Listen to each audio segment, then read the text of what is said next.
The structure of the webinar is true for typically all of the AGA, Building Bridges, and ServSmart webinars. We'll do a short intro as we do now.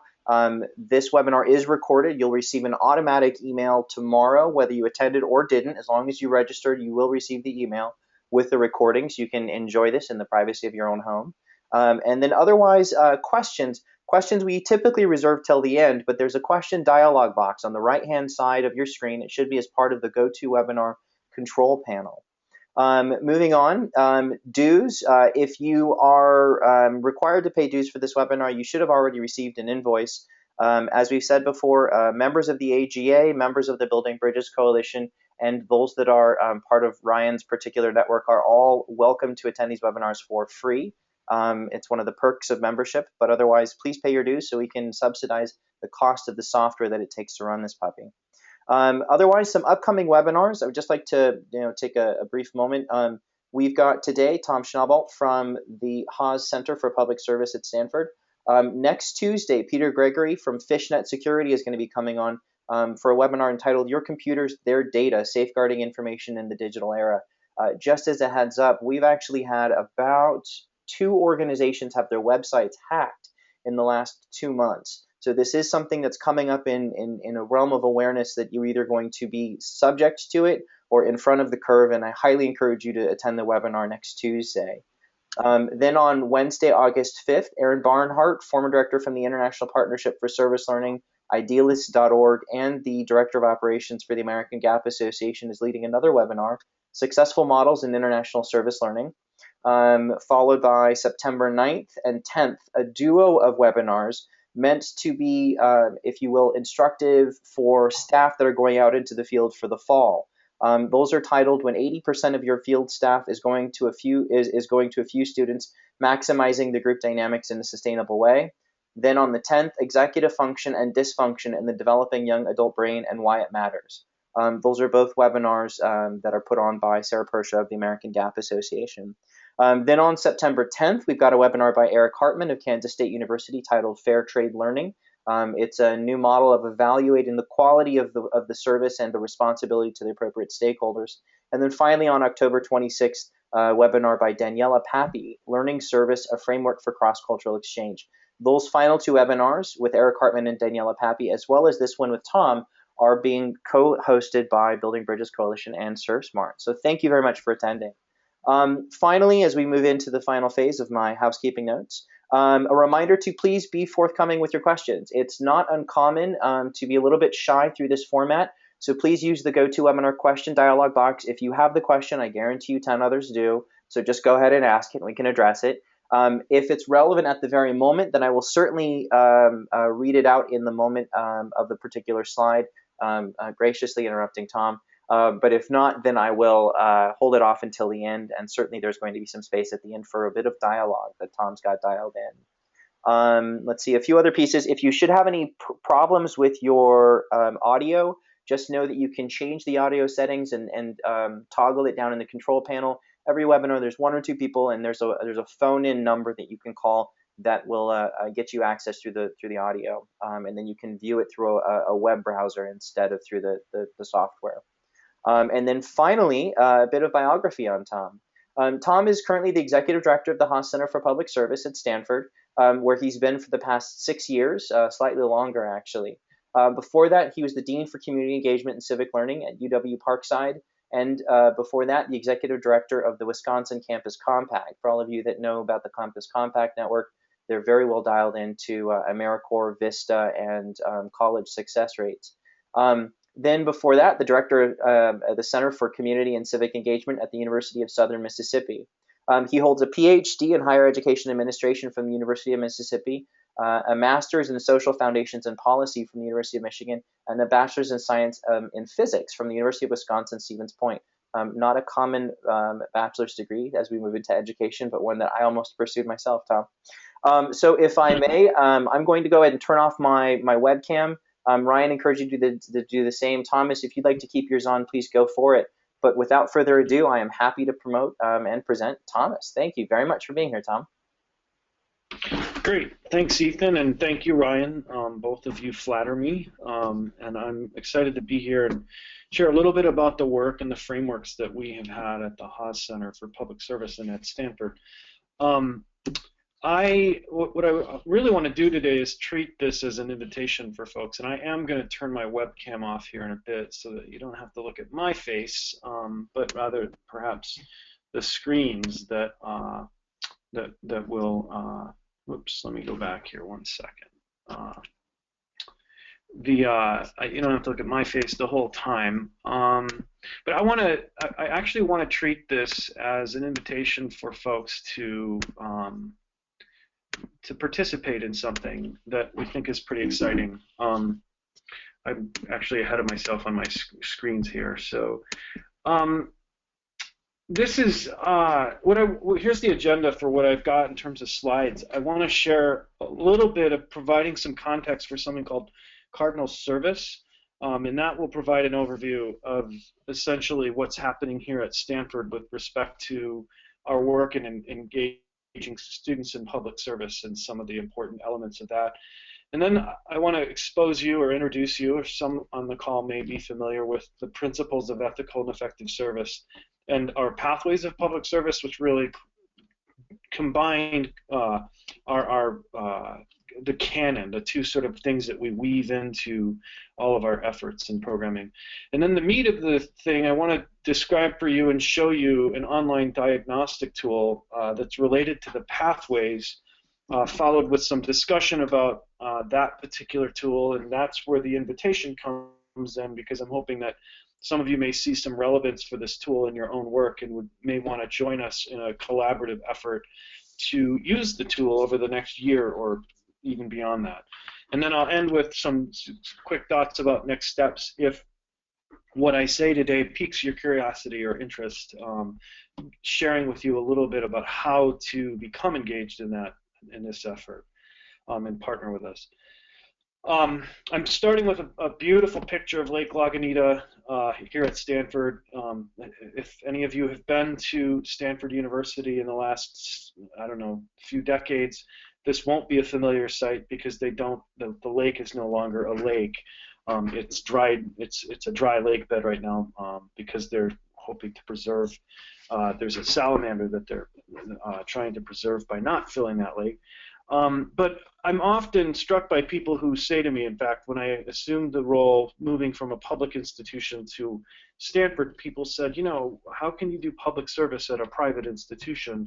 And I just want to make sure people are aware that the Stanfords were clearly, I think, influenced by the land grant concept. And in their founding charter, they talked about how the education that's provided, yes, it will be crucial in helping people be personally successful, but they said very explicitly that the instruction is given in the hope and trust that the students will thereby become of greater service to the public. So that's a quick connection to public service in Stanford's context.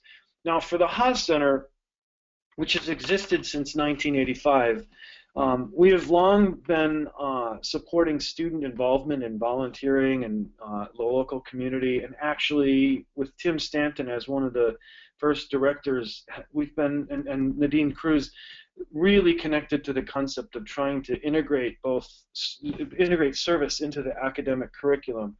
And so what we've been thinking about, though, are what are the nodes around campus that we can talk to students and really engage at a deeper level students in public service. And so what you see, or hopefully are seeing on your screen, is this cardinal service diagram. It looks like the Stanford Underground. Now that image is actually purposeful because what we're doing, and this is going to be, we're at the beginning stages of a strategic planning effort around this, but the idea was that we are creating a map for students about some really important nodes where public service is going to be happening hopefully in their undergraduate experience at Stanford. And so we're not actually building a transcontinental railroad. We're not going into the wild frontier. We're actually taking places that are actually well visited and trying to create opportunities to make that more visible and transparent for students. And there are four elements of this. The first is the Cardinal Quarter, and I know that those of you that are participating or engaged in the American Gap Association's work, you know how important it is for students to take that extended period of time of really deep dive and intensive work in a community setting. That's really what this is. What we're saying to students, every student that comes to Stanford, we want you to prepare for and participate in a full-time, at least quarter-long service experience. And that's going to be building off of our summer fellowships, but we're actually also offering students opportunities to stop out and to support them by providing a stipend for them to engage in Cardinal service as a Cardinal quarter. Now we're actually thinking that won't be part of their classes. We want them to literally, in some ways, disengage from the normal buzz of the campus life and actually embed themselves in community.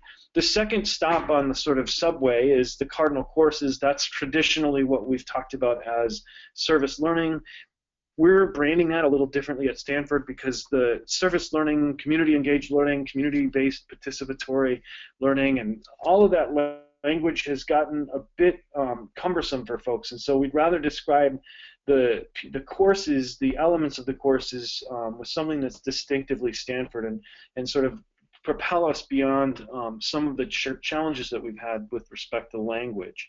But that's going to be essentially trying to double the number of courses that embed a community experience that examines a public issue and allows a student to explore their own civic identity in the next 2 years. The third element is the Cardinal commitment, and that's really where we're encouraging undergraduates to participate in and sustain a significant service experience that relates to a particular social issue or concern that they personally feel invested in. And the last thing is the Cardinal career, which is having students explore options and elevating for them the options that they have to embed public service as part of their career. That could be in obviously moving into a nonprofit kind of initiative, a public sector role, but it could also be exploring what are the ways in which a private sector role could be of public value, and what are the ways that anyone who is living in a community can contribute to a public good. So that's the overarching framework. The two pieces, as I said, I wanted to share with you. One is the principles of ethical and effective service, and you should see 7 blocks on your screen, and there's more information on our website about the principles of ethical and effective service.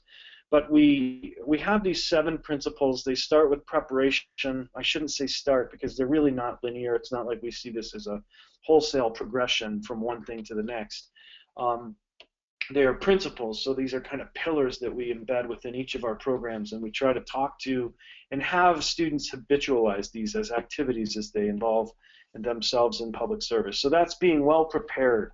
It's approaching service with humility. It's actually understanding the reciprocal relationship that you have through partnerships, that it isn't always acting upon, it should be acting with.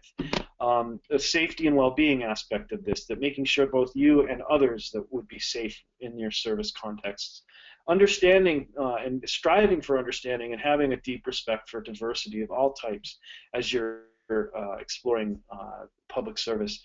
Making sure that expectations are clear and that commitments are kept. And then finally, the idea of reflecting on an ongoing basis and having strong evaluation so that you're understanding the impact of your work.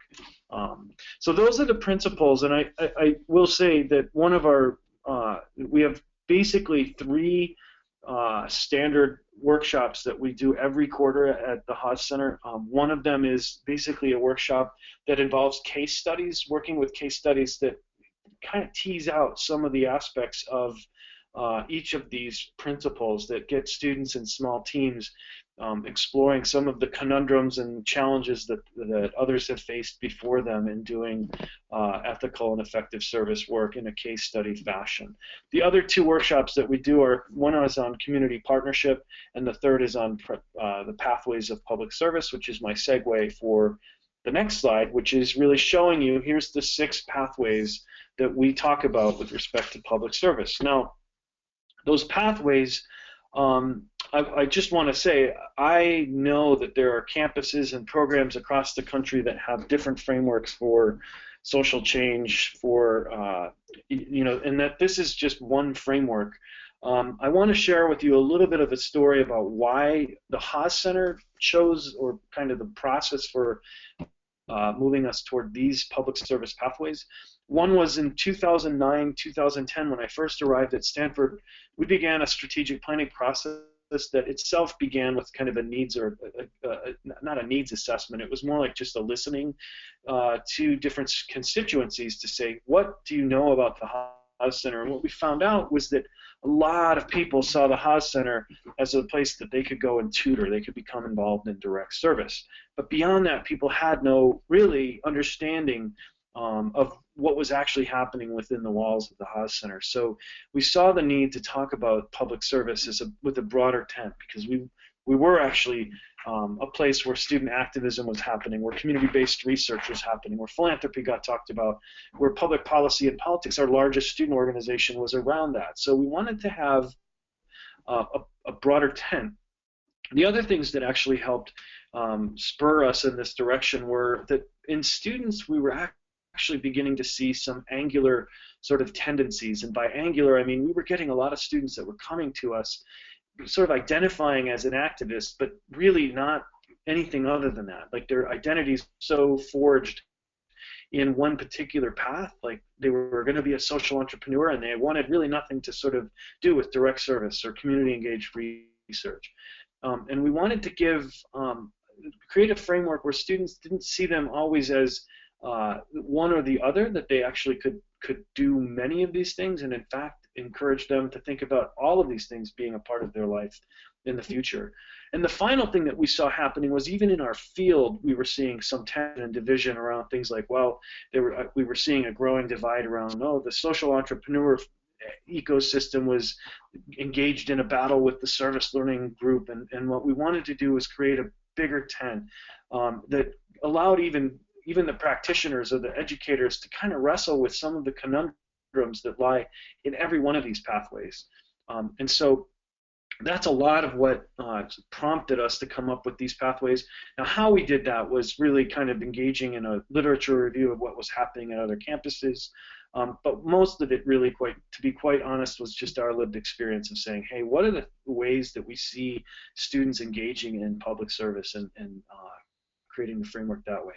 Now, it's important to note that this framework is not perfect. It's a typology, and no typology is perfect, but we've done our best to try to be as inclusive now as possible, but also providing enough wiggle room. We know that there's overlap in some of these things. For instance, you could look at activism and say, well, where does activism begin in public policy or politics begin? And that's a gray area, and that's actually something that we like to explore with students. So I'm offering just a little bit of history around the pathways just as a way of saying these are what they are. We're excited about them. We've been using them for about 5 years now, and it's created a really nice way to engage students in a framework that they can begin thinking about public service in a broad way. I had dinner with an alum who went through our programs and was actually one of our public service scholars in the hall that I serve as a resident fellow in a couple weeks ago, and he came back and he was telling me how, as he looks at things he can be involved with, these pathways are so ingrained in him that it's provided him an ongoing lens through which to think about engaging in public good. So the next slide I wanted to share with you is just an exercise. This is, again, it's an example. If we were all together in one room, it would be ideal if we would actually go through this exercise. And I was just at St. Mary's College of California last week at their Social Justice Institute and did just that with a set of staff. Some of you may have seen this activity. This activity dates back probably 20 years with Kent Koth and Nadine Cruz, where students are asked, or anyone really, are asked a set of questions about how they view certain acts of service and which of those acts most closely aligns with their personal philosophy of service. And students are asked to rank order those things. And then what we do is to get them to stand up and move around, and it's kind of like a stand and declare activity. After they've been given some time to think through these activities, rank order them. We basically set them off and say, okay, so those of you that put voting as your really highly ranked activity, try to explain to those who don't think voting is a very big activity why you think that, and vice versa. So it creates some movement. It gets people thinking about this public service. But one of the questions that we always like to ask, or the dimensions that comes out of this, is an intention and impact kind of question. And so we quite purposely ask students to think about the level in which they made these decisions. So this particular exercise has been created as a hybrid, where the next stage is some of these are actually sort of archetypes of various pathways. Now, this is a really crude way of doing this, but we can take this activity and get students thinking and actually coming out with some predispositions of their own about. I noticed that a lot of the things that you said were like donating money to the American Cancer Society was really high, as was creating some a giving circle. That would tend make me think that you're very prone to the philanthropy kind of public service. So you can begin to see how this activity itself might lend itself to having students think about different pathways and different types of service. So, and I'm happy if people want to email me, I'm happy to share. Here's the actual full exercise that we've done.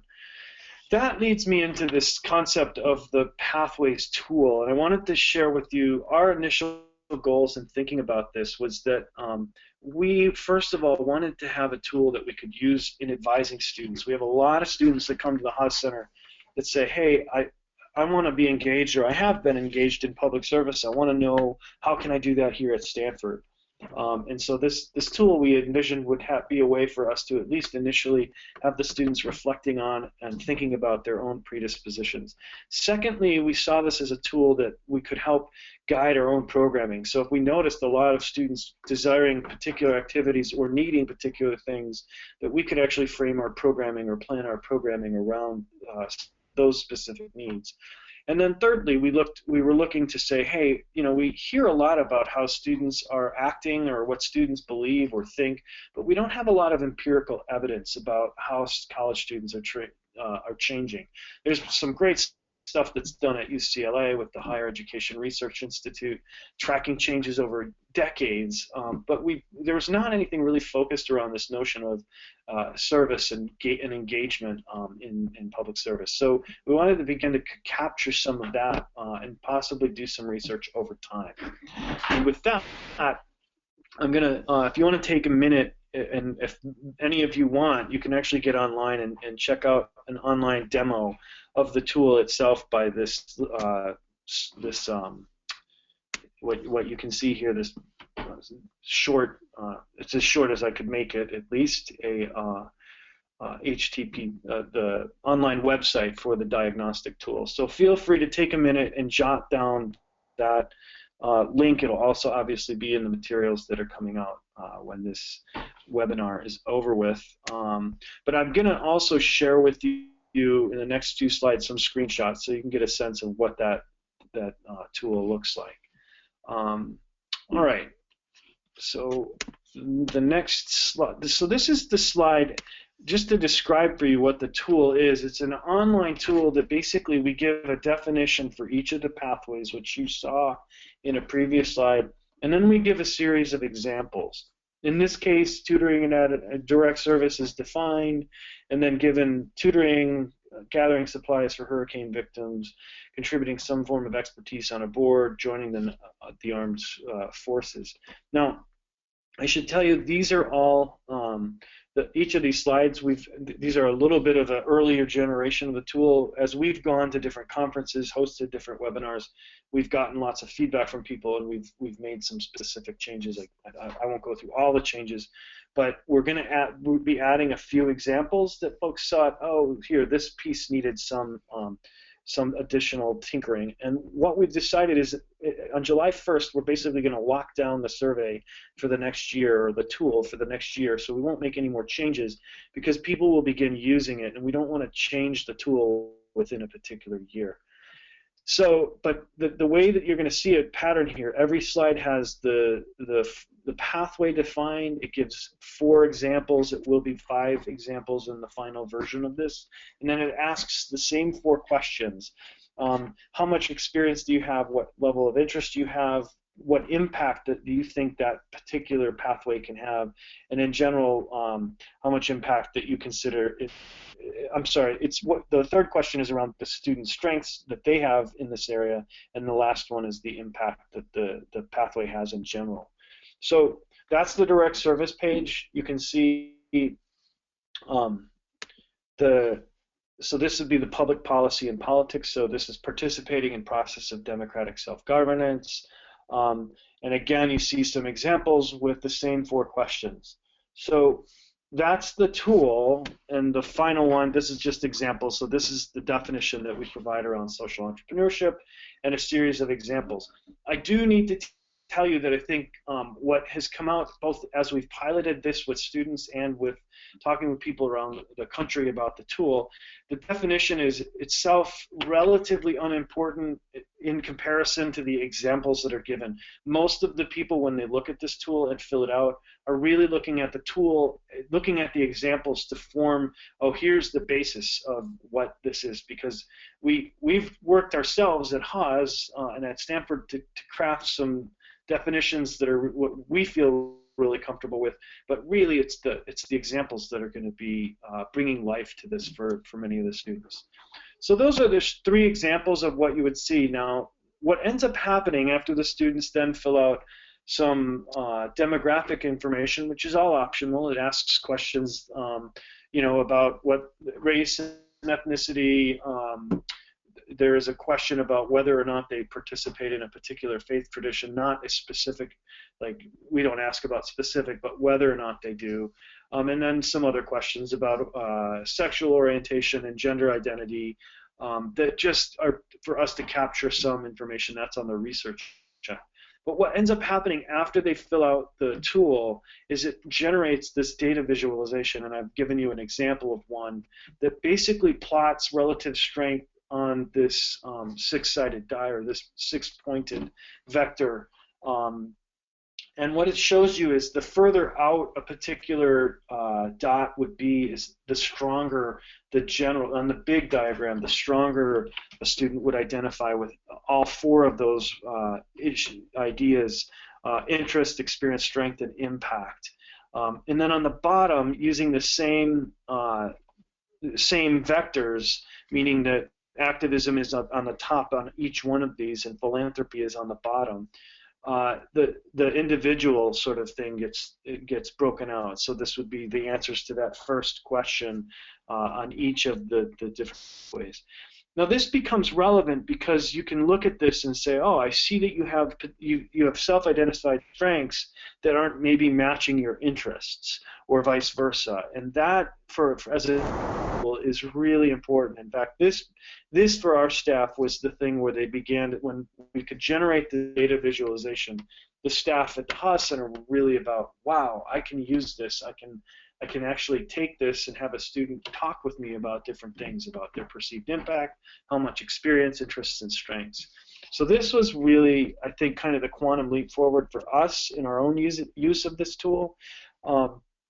I don't want to get too much into this, but what's been interesting for us as we've talked to people about this tool is that many people actually are asking for us to create a similar tool that might be used for staff or faculty at their institutions to understand assets, like what assets we have. And I will be honest, we've used this at the Haas Center. All the staff last year at our winter retreat did a form of this so that we could map what collectively are the assets within the Haas Center, and do we have any gaps that we want in our staff representation? Do we have a lot of activists but nobody really interested in social E or politics? So this is another potential use for a slightly modified version of this tool. Okay, so I've talked a lot about the uses of the tool, about advising and around program development. I did want to share with you, and this is just an example, because Stanford piloted this along with St. Mary's College of California. And so we've got some interesting kind of things to show you that are not, these are not large and very we haven't done a lot of analysis on this, but I wanted to share it with you just to kind of peek how you could see using this data. So for instance, this slide shows you the findings by institution. On the left, you see the results for Stanford. On the right, you see the results for St. Mary's College around the student predispositions by pathway. So one of the things going into this is that my colleagues at St. Mary's College were we at Stanford thought, well, we're going to have a lot of students that are going to be predisposed to the social entrepreneurship sort of avenue or pathway of public service, just because of the nature of our institution. It's in Silicon Valley. It's highly connected to the entrepreneurism of Silicon Valley.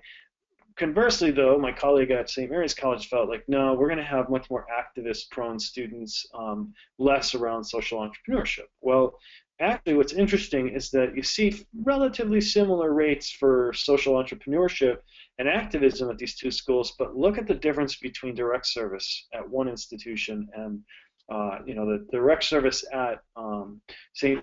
Mary's is far more pronounced than what you see at Stanford. So this gives you a sort of sense of how you might use this to compare different institutions and understand different institutions' predispositions as a whole. Now, the other thing we did was we looked at gender. At Haas, we've been thinking a lot about the fact that nationally, and it's mirrored here at the Haas Center, this work is more, we have more females that are engaging in our activities across the board than males. And this is, again, you can see by the means that are associated. Now, this is not a comparison between St. Mary's. This is actually on the left. This is the women who participated in our pilot group, and on the left and on the right is the men that participated in that group. And you can see what's interesting is that the women are higher on every single category in terms of their predispositions, meaning they are more interested in all of those things than men. But we did see some difference with the social entrepreneurship, but not as much as we'd been led to think through some of the literature that we'd reviewed. But it provides us a tool with which, I think the most important thing is that it provides us a tool with which we can empirically look to see, okay, what's happening here with respect to gender and public service and how we're framing our work. So I'm describing for you, and I'm about to open this up for questions, but I've described for you some possible uses of this tool for advising, for program development, and for research. In particular, as we think about research, we could think about doing cohorts, like giving the tool to whole cohorts and doing sort of a pre and post to assess, like if we do a program and what's the effect of that intervention on a cohort? Is it creating a bigger collective gap, bigger collective spread on that data visualization tool? Is it moving people in some ways towards or away from particular things? And just understanding that. It provides us a way of understanding maybe demographic differences or differences by institutional types. I'm very eager to know what people think about what other possible uses there are for this. And let me just do a quick thing here. I'd like to actually, at this point, really just quite frankly turn it over for discussion from the people if there are any questions that have come up about this tool. We are still tweaking the tool. But I guess the three questions that I would have for the participants are, in what ways can they envision this tool to be used as a guide for advising, or how might the tool be strengthened in that regard? In what ways and how might the tool be strengthened to help with program development? And then also in what ways could the tool be strengthened and create opportunities for your organizations or schools to do some research? And I am going to turn it back to Ethan to maybe start with some Q&A. Great. Thanks very much, Tom. We do actually have one question that I've been sitting on for a while, just to maybe allow folks a little bit of time to type in any questions they might have. A reminder, please use the question dialog box. That's the one way that it's going to get to me, so that I can read it out to Tom and get some phenomenal and brilliant insights. But the question was curious about the use of cardinal to define service, courses, commitment, and career. Is cardinal more related to Stanford, or is it sort of something that you felt relevant in that way? Yeah, and Ethan, can I get some advice from you? Do you want me to go back to webcam, or would you prefer that I just leave it on the slides? If well, go ahead and throw on the webcam, that'd be great if you don't mind. Okay. Um, And Let me then see if I can And do then what that. we can do is transfer back and forth a little bit the slide. So if there's a slide that you feel is relevant, then you can thumb over to it in response to any questions. And then of course, Ryan, if you should have any questions, please feel free to fire away. But yeah, about the cardinal question. Yeah, the cardinal. It's interesting because cardinal, for those of you that don't know Stanford, it's basically the mascot. So it's the Stanford Cardinal. But what we were doing with that is basically using it as a double entendre. One is to sort of play off of what Stanford people identify with and call themselves, but also using the term cardinal as meaning foundational or principal. So cardinal service is essentially saying, look, this is a part of when I use the metaphor of the subway. I was talking about like when we went to the president's office and basically broached the topic of what we wanted to do. We got clear advice from the president that what they didn't want is for us to create a whole bunch of new programs. But what we wanted to do was elevate the things that we know work. And so part of this is not. Part of this is really kind of helping to message around certain things. Let me take the Cardinal Quarter as an example. There are people there are programs, centers, departments all over campus that actually support what we would define as a cardinal quarter, and we've developed a series of defining characteristics that are really say if your program does these, I think there are 7 things, then that fits as a cardinal quarter. And it's basically an opportunity for us to weld together and weave together for the students who thus far have seen all of these programs being disparate. Like, oh, they're doing this over at the Center for Comparative Study of Race and Ethnicity. They're doing this as part of the Urban Studies program. They're doing it over here at Haas. They're doing it at the Freeman Spogli International Institute, but they're not connected in any way, shape, or form. So we're trying to use the cardinal concept as a way of fusing together so that students see what have before seemed to them disparate, like, oh, these are competing opportunities in some ways, but get them to see these as more connected to each other in philosophy. And quite frankly, we are now convening a community of practice of different people who are organizing, coordinating cardinal quarters across campus. Very cool. Thank you. Um, good. Well, if folks have further questions, please chime them in. I don't have actually any other up on the docket right now. So if you think that there's a few ones. Um, Here's another one that just came in. And so the question is, this appears to be more of a tool for educational institutions. From the perspective of a direct service / social entrepreneurship institution, it would be interesting to play with the particular interests of students participating in international volunteer programs. And then the question goes on, part of the issue in short-term volunteer opportunities is how to incorporate the volunteer's experience into activities that promote long-term outcomes. This could be an interesting tool, but I am not sure how a service organization could utilize this unless the educational institution worked as a partner. Mm.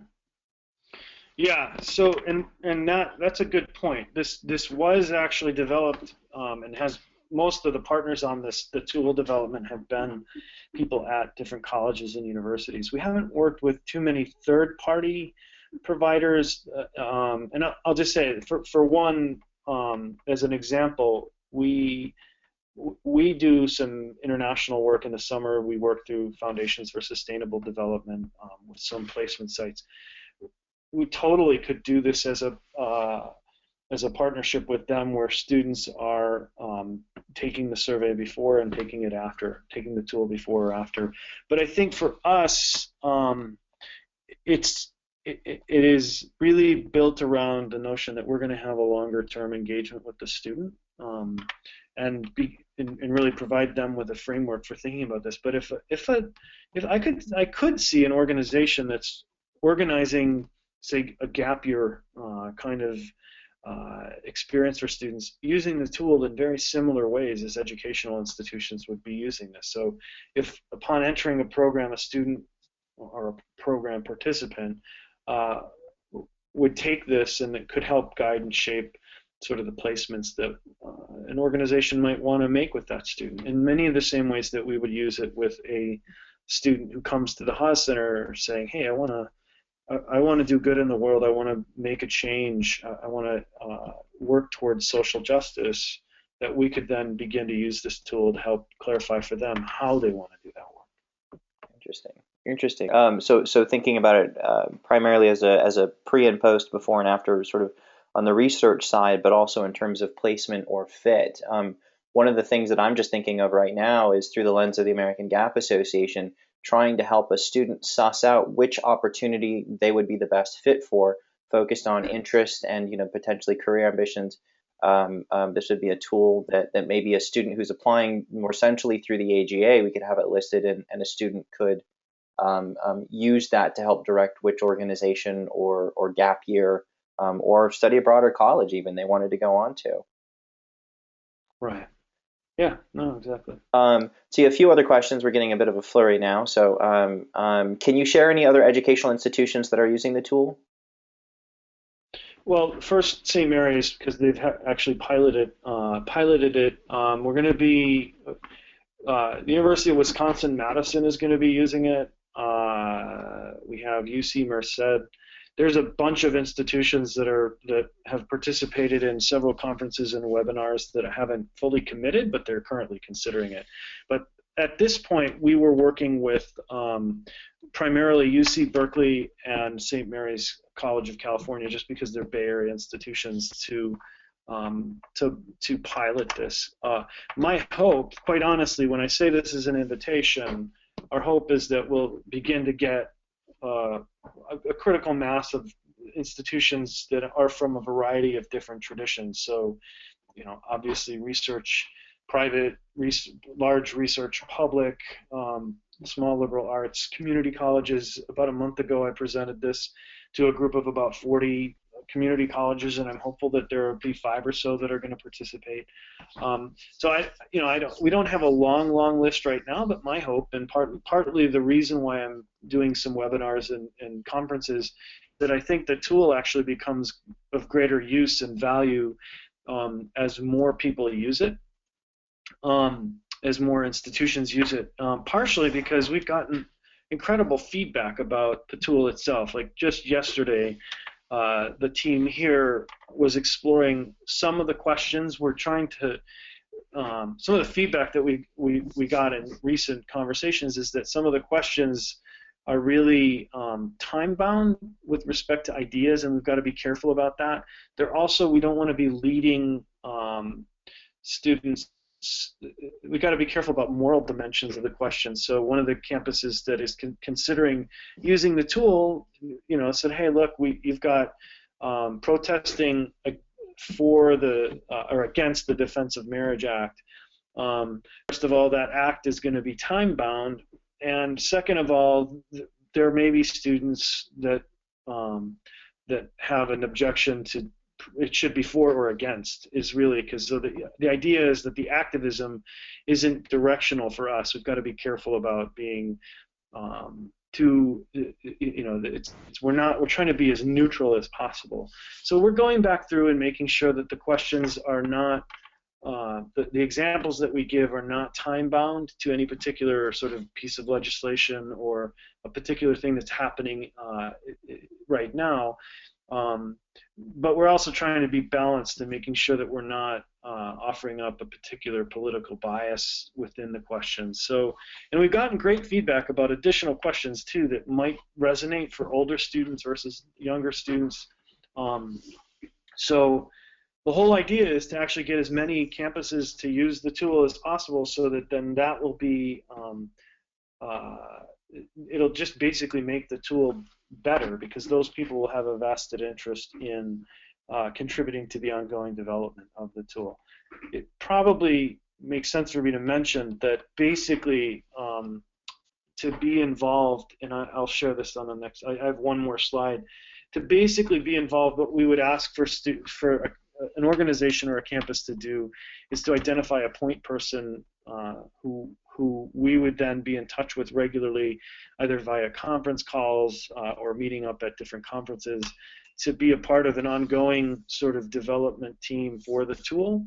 But then each campus will get the data that they're, if say the University of Wisconsin-Madison wants to do this with a particular cohort, we can either give them access to download the data themselves, or we'll download and send that data to them for their particular cohort. But then every campus that participates will actually get, or organization I should say in this case, every campus would get the full data but scraped of the individual campus identifier. So it's not going to be like you can see, oh, this is Stanford, but you might see, research institution. We might do it by Carnegie classifications, so that data becomes shared data with basically the consortium of groups that are participating in this effort. Great. Tom, a couple other questions for you. Has this tool had any impact on the outcomes and the impact for host communities and organizations? Oftentimes in the context of this current webinar, a lot of our attendees are, internationally focused, and those communities have maybe a slightly different tone than what you might think of sort of on a service project here in the States. Yeah. So we've just piloted it, and you can see from our N, we piloted it with about 80 students, so it's not a huge N. And I would not be able to comment on, like, has it had an impact? I can tell you from our conversations with community partners, what they seem to be interested in is if we were sending a student to them, and this is kind of what you were saying, Ethan, we were sending a student to them, it would be helpful for them to see this is the predispositions of the student based on these 6 pathways. Like the student that you're going to be getting is going to be somebody who's predisposed to doing work in philanthropy or predisposed to being an activist. So that's the sort of thinking that we have entertained, and some of the community partners that we've talked to have expressed an interest in seeing that. Now they've also expressed an interest in actually, like I said, with campuses, they've expressed an interest in with their staff, so they understand, oh, who's working at this institution and what predispositions do our staff have. So there's kind of 2 ways that we've heard from community partners that around the interest levels or the ways that they would envision seeing the use of this tool happen with them. Gotcha. Let's see, another question. Did you run into challenges getting institutional support for the Cardinal Initiative, or were top administrators on board with the idea when it was first pitched? How did you go about getting the institutional support?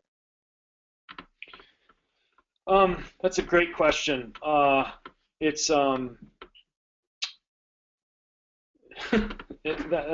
a great question. It's not any one thing.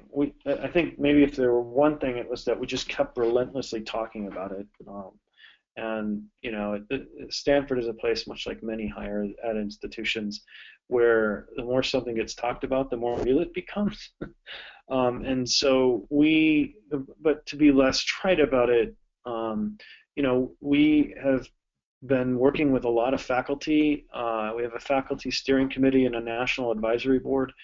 And those people began, I will be brutally honest to say that the past year has been, even though it's been tremendously challenging for students and the country around some of the issues that we're facing, it's provided us with a great opportunity to be an outlet for students who want to make an impact on their world, and provided a framework for that. And so I think the administration began to see that and actually said, hey, we see a tremendous amount of angst, frustration. We want to use this as an opportunity to support students. But our administration, it wasn't like, oh, I don't want to do this. I think for a lot of people, for like a lot of institutions, there's not many people that say no.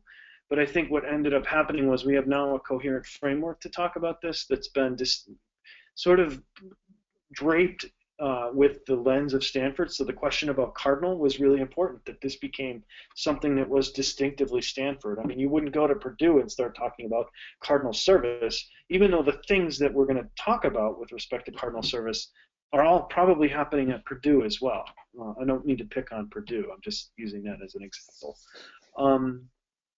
So I think the idea of making something distinctively and using the language that's attentive to that culture, I think the things that help were what's going on in the sort of public and the challenges that we're facing around various forms of divestment, Black Lives Matter, sexual assault, mental health. All of those things kind of congeal around, we need to provide a way for our students to not only discuss issues and learn about issues, but actually understand them through an experience. And that resonated with a lot of people on campus.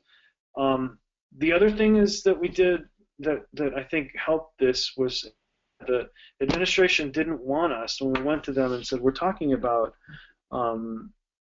well, let me back up and tell you another piece of the story was that the students, there was a conversation that was happening in various residence halls about wanting to create a requirement for service at Stanford that would emulate other places, particularly a lot of high schools.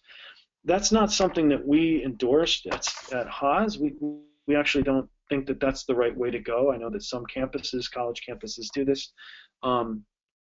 That's a topic for a whole nother webinar.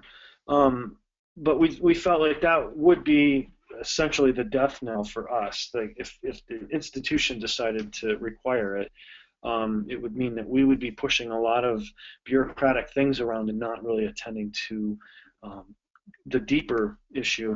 And so we started actually with just the Cardinal Quarter, because we wanted to go and say, well, let's make the Cardinal Quarter experience inescapable. Like a student wouldn't be able to come to Stanford and not have a Cardinal Quarter experience, because it would become culturally an expectation but not a requirement.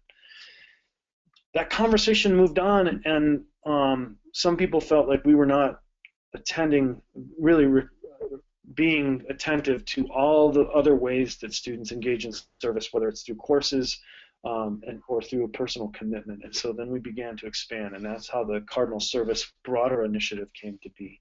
And I think that was helpful in bringing a lot of people on board, was not having just one thing, but having multiple touch points that we think is a pretty holistic way of thinking about service. Awesome. So it's 12:26. We have about 4 minutes left for any other questions. One that comes up for me, Tom, is how do you suggest using the 7 principles along with the diagnostic tool? Is there a way, do you think, to stitch the two together? And I'll lob you that one, understanding that we have about 4 minutes left, and if there's a final slide that you wanted to go through, that might be a good opportunity to do. Yeah, we don't have a way to formally stitch it together other than just the alliteration of pathways and principles, and then in communications we're talking about these things as pathways and principles. I don't know that it's funny you say that, because just yesterday I was talking about with the communications team about, is it possible for us to create an image that would be both pathways and principles on it, so that we could talk about them more as a whole thing rather than here's 2 slides that say these 2 different things. But I talk about the pathways and principles. One is the principles are the ways in which students, we hope that students or students do habitualize the actual act of being engaged in public service. The pathways are multiple nodes or ways of involving themselves in public service, so that the principles actually would be imbued within each of the pathways. They're not, the principles in some ways are sort of a bigger concept that should be imbued through each of the pathways. So that's the quick answer to that. I don't know if that's the best answer, but if I can I share this last slide with folks so that are people seeing it, or Go is for it. that slide? Tom, yeah, we're not seeing the slideshow. Currently your noggin's taking up the entire screen, which isn't a bad thing, but um, Yeah. Oh, here we go. there we are. You got it? Looking How's good. that? Is that the slide that shows people the next steps? How to participate, yeah. Yeah. Okay, so like I said, just we would need an institutional liaison and somebody to email me that information. There's also a listserv that people can join if they want to kind of get regular updates about the service pathways, um, the project. This is a Google Doc. If people want to write down that bit.ly Google Doc, they can. But really, the fundamental way is to just email me, have somebody email me and say, hey, our campus wants to participate. There's not a deadline for this. We're really, like I said, we're going to be making some changes to this tool up until July 1st, and then we're kind of locking it in, and we'll be sharing it. That link that I shared earlier is our developmental one, so if you want to see the most up-to-date version of the tool, that's it. The only other thing that we would ask for is that we are asking campuses that are participating to provide a $250 payment fee, basically, and that fee is basically data management. We're going to hire a graduate assistant to help us with the data management of this project, and that will just go to offset some of that cost. So when campuses are asking us for information or data from their school, and it's just basically a good faith effort to say, hey, we're bought into this. So it's not a huge cost, but we're asking people to pay a little bit of a fee there. Gotcha. Tom, that seems perfectly fair. Great. Well, it looks like all of the questions that we have are answered. I wanted to thank everyone for attending today's webinar. It is 12:30, and especially wanted to thank Tom and Ryan for both facilitating and being present on this webinar. Tom, thank you very much. I'm walking away with a new tool, and am excited to see what comes of it. Certainly, there's a few possibilities that come to mind for AGA's use, let alone the Franklin Project, which is another thing that you and I spoke about last week. So thank you all to everyone. Please, as a reminder, there are other webinars that you can get access to through our website, and you should all receive an automatic .mov file of this sent to your email 24 hours from today. So thank you again, and I hope you will have a great rest of your week. Great, thank you.